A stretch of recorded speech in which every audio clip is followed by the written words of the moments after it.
क्या आप जानते हैं कि माता पार्वती ने भगवान शिव को अपने पति के रूप में पाने के लिए कितना कठोर तप और परिश्रम किया था? कितनी ही परीक्षाएं पार्वती जी को देना पड़ा था, तब जाकर उन्हें भगवान शिव पति के रूप में प्राप्त हुए थे। ऐसी ही एक कथा का जिक्र हमारे पुराणों तथा ग्रंथों में वर्णित है। भगवान शंकर ने मगरमच्छ बनकर माता पार्वती की परीक्षा ली थी। उसके बाद जो है माता पार्वती और भगवान शिव के शादी का योग बना, महादेव राजी हुए थे। आइए भगवान भोलेनाथ और माता पार्वती की कथा को विस्तार से समझते हैं। आप इस कथा को ध्यान से पूरा सुनिए, तभी समझ आएगी। एक समय की बात है, माता पार्वती घोर तप कर रही थी। उनकी भक्ति और तप को देखकर देवताओं ने शिवजी से माता की मनोकामना पूरी करने के लिए कहा। तब शंकर जी ने पार्वती जी की परीक्षा लेने सप्तऋषियों को भेजा। सप्तऋषियों ने माता के सामने शंकर जी के बारे में बहुत कुछ बोला।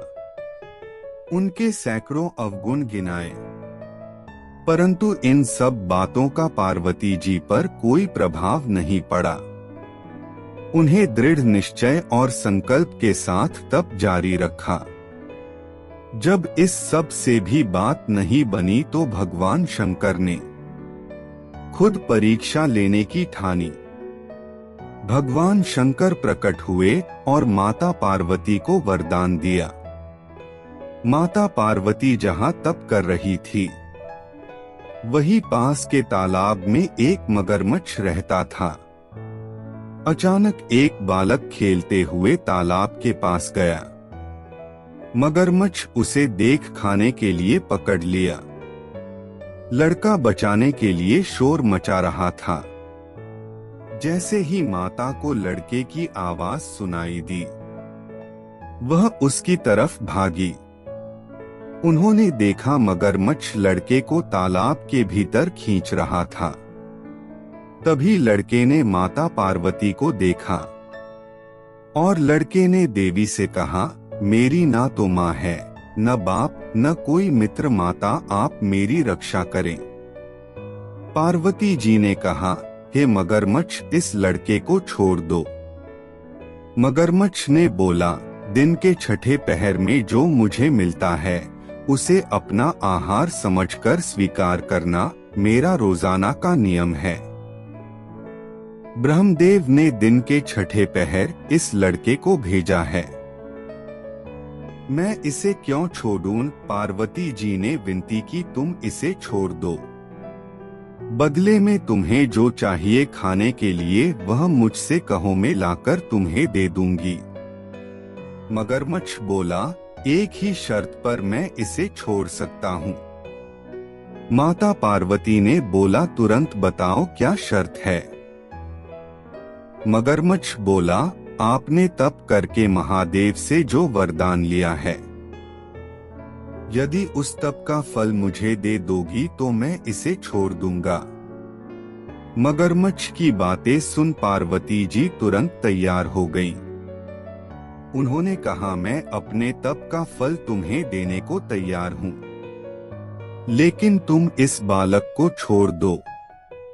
मगरमच्छ ने समझाया, सोच लो देवी, जोश में आकर संकल्प मत करो।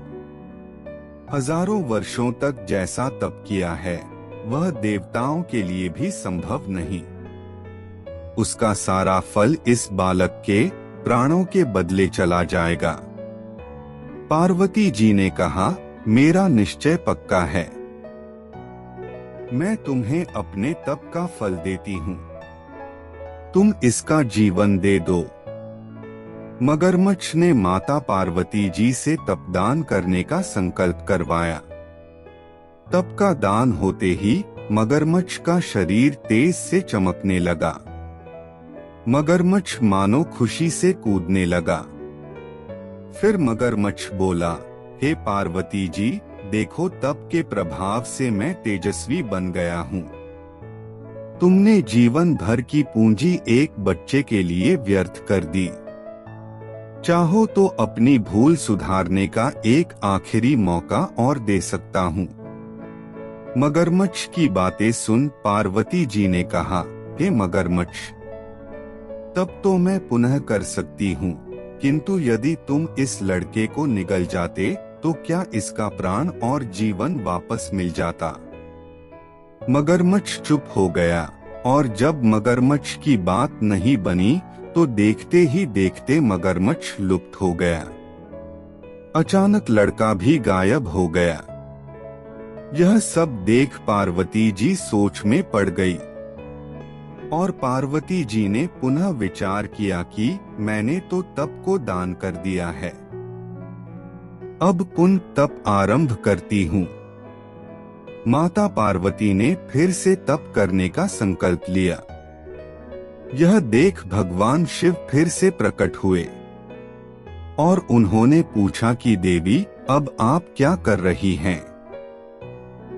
तब माता ने कहा कि प्रभु, मैंने अपने तप का दान कर दिया है, तो अब आपको अपने पति रूप में पाने के लिए मैं फिर से तप करूंगी।